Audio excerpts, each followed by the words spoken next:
এইটো যে টেষ্টি কিটচেনলৈ স্বাগত জনাই আজি ৰেচিপি লৈ আহিছোঁ নতুন পদ্ধতিৰে বনোৱা খিচিৰি।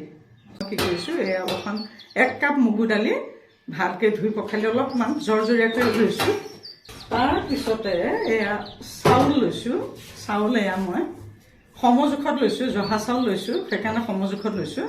কিন্তু মোটা চাউলটো ল'লে চাউলতকৈ দালিৰ পৰিমাণটো অলপমান বেছি হ'ব লাগে, দুগুণ হ'লেও বেছি ভালহে হ'ব। যিহেতু মই জহা চাউল লৈছোঁ, গতিকে চাউল আৰু দালিৰ পৰিমাণটো সমান হিচাপে লৈছোঁ। আলু লৈছোঁ কেইচকলমান সুন্দৰকৈ, এয়া পিচ পিচকৈ কাটি লৈছোঁ। ওলকবি কেইচকলমান কাটি লৈছোঁ। এয়া বিলাহী এটা লৈছোঁ, তাৰপিছতে কেঁচা জলকীয়া লৈছোঁ আৰু অলপমান গাজৰ অলপ কাটি লৈছোঁ। এতিয়া কেনেকৈ বনাম চাবৰ কাৰণে ভিডিঅ'টোৰ মাজলৈ সোমাই গৈ থাকিম। আপোনালোকে ভিডিঅ'টো পহিলাৰ পৰা শেষলৈকে চাব দেই, তেতিয়াহে গোটেই বস্তুটো ধৰিব পাৰিব। এতিয়া মই কি কৰিম, এইটো গেছটো জ্বলালোঁ। গেছটো জ্বলাই পান এখন পাতি দিলোঁ, কেৰাহী এটা পাতি দিলোঁ। কেৰাহীটো গৰম হোৱাৰ লগে লগে এয়া চাওক, এয়া তেল দিলোঁ। তেলটো গৰম হোৱাৰ লগে লগে মই ইয়াতে 2টা শুকান জলকীয়া পেলাই দিলোঁ। ইয়াতে মই কি কৰিম, এয়া 2টা তেজপাত দিছোঁ। এইটো সম্পূৰ্ণ নিৰামিষ দেই, ইয়াত নহৰু পিঁয়াজ একো নাথাকে, সম্পূৰ্ণ নিৰামিষ। তাতে এয়া 2টা ইলাচি দি দিলোঁ। এয়া চব্জিখিনি, এয়া চাওক বিলাহীটো আঁতৰাই থলোঁ। এই চব্জিখিনি মই ইয়াতে তেলতে দি দিম। পহিলা গাজৰ দিলোঁ, ধৰক দিলেই হ'ল আৰু। তাৰপিছতে আলু দিলোঁ,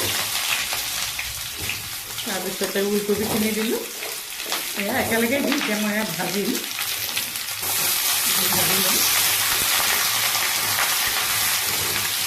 অকণমান ৰঙচুৱা হোৱাকৈ মই ভাজি লৈছোঁ।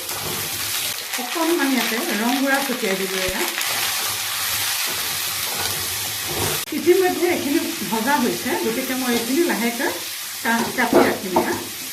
এনেকৈ ভাজি ল'লে কেঁচা গুণটো, পাচলিৰ যিটো কেঁচা গুণ সেইটো নাইকিয়া হয়। এতিয়া মই কি কৰিম, এই তেলখিনিতে ধুই থোৱা দালিখিনি ইয়াতে মই ঢালি দিম। এতিয়া দি পেলাই এইখিনিও মই সুন্দৰকৈ ভাজি ল'ম। এইখিনিও সুন্দৰকৈ ইয়াতে ভাজি ল'লোঁ। হালধি ইতিমধ্যে দালিখিনি, এতিয়া এয়া দালিখিনি ভজা হৈ গৈছে। ইয়াতে মই কি কৰিম, কাটি থোৱা চব্জিখিনি মই ইয়াতে পুনৰ পেলাই দিম। দি পেলাই সন্তকৰে মই লৰাই ল'ম, লৰাই থাকিম। এয়া দেখিছেনে, এনেকৈ বনাবচোন, খাবলৈ বৰ সোৱাদ হয়। এয়া দেখিছেনে, এইটো দিলোঁ। দি পেলাই মই কি কৰিম, ইয়াতে পানী দিম। প্ৰায় মই ইয়াতে 6 কাপ পানী জুখি থৈছোঁ জাৰটোত। এই পানীখিনি গোটেইখিনি নিদিম, কিন্তু অলপমান ৰাখি থৈছোঁ, আকৌ পিছত দিব লাগিব। হয়তো 6 কাপ নালাগিবও পাৰে গোটেইখিনি। এতিয়া মই এইখিনি অকণমান উতল আহিবলৈ দিম। এয়া চাওক, এয়া উতলা আৰম্ভ হৈছে। এতিয়া মই কি কৰিম, ইয়াতে এয়া চাউলখিনি ইয়াতে পেলাই দিম। চাউলটো পেলাই দিলোঁ ইয়াতে। চাউলটো ভজা নাই দেই, ধুইহে লৈছোঁ। জহা চাউল নহয়, গোন্ধটো একে মুলমলাই আহিছে, তাকো ঘৰুৱা জহা। দি পেলাই মই কি কৰিম, এইটো বিলাহীটো দেখিছেনে, এই বিলাহীটো মই কাটি পেলাই ইয়াতে পেলাই দিম। দি পেলাই এইটো ঢাকি এইটো সিজিবলৈ দিম। প্ৰায় 10 মিনিট সময় এনেকৈ ৰাখি দিম। এইয়া চাওক, এইয়া সুন্দৰকৈ সিজি গৈ আছে। মই কেৰাহীতে বনাইছোঁ, কুকাৰতো বনাব পাৰি, কিন্তু কুকাৰত দিলেও সোনকালে হয়। তথাপি মই কেৰাহীত বনাইছোঁ। কেৰাহীত বনোৱাৰ সোৱাদটো অকণমান কুকাৰতকৈ বেলেগ হয়, বেছি ভাল হয় বুলি মই ভাবিছোঁ। সেইকাৰণে মই এয়া কেৰাহীত দিছোঁ। চাওক কি সুন্দৰকৈ সিজি গৈ আছে। এয়া পাচলিবিলাকো সুন্দৰকৈ সিজিছে। আলু অকণমান সিজিবলৈ বাকী আছে, আৰু অকণমান সময় লাগিব। গতিকে ইয়াতে মই কি কৰিম, আৰু অলপমান পানী দিম দেই, অকণমান পানী দি দিম। সিজাৰ জোখাৰে আৰু অকণমান পানী দি দিছোঁ। এয়া চাওক, এইকণ পানী লাগিবই, কাৰণ বস্তুটো ঢিলা হ'ব লাগেতো। এয়া চাওক, এইখিনিলৈকে গৈ আছে। এতিয়া মই কি কৰিম, এইটো মাজে মাজে এতিয়া লৰাব লাগিব। এতিয়া মই কি কৰিম, অকণমান এয়া আদাকণ থেতেলিয়াই লৈছিলোঁ, আদা অকণমান। এই আদাকণ মই ইয়াতে থেতেলিওৱা আদাকণ ইয়াতে পেলাই দিলোঁ। এয়া চাওক, পেলাই দিলোঁ। অকণমান জ্বলা হ'ব লাগিব নহয়, তেহে খাবলৈ ভাল হ'ব। জোখমতে দেই, এইটো মানে যোনে যিমান খাব পাৰে। অলপমান মই এচামুচ জলকীয়া গুড়ি দি দিলোঁ। আৰু যিসকলে ধৰক জলকীয়া খাব নোৱাৰে নিদিলেই হ'ল।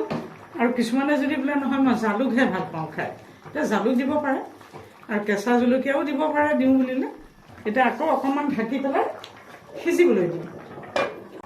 এতিয়া মই ইয়াতে নিমখ বৰ্তমান মই দিয়াই নাই। এতিয়া এয়া চাওক, এয়া জোখমতে এয়া নিমখ দিলোঁ, আৰু অকণমান লাগিব জোখমতে। নিমখটো প্ৰত্যেকৰে নিজা নহয় জানো, জোখটো এয়া মই দিলোঁ।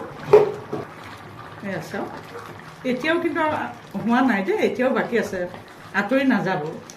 এনেকৈ মই লৰাই পেলাই আকৌ অকণমান ঢাকি দিছোঁ এনেকৈ, আৰু 2 মিনিটমান সময় সিজিবলৈ দিম।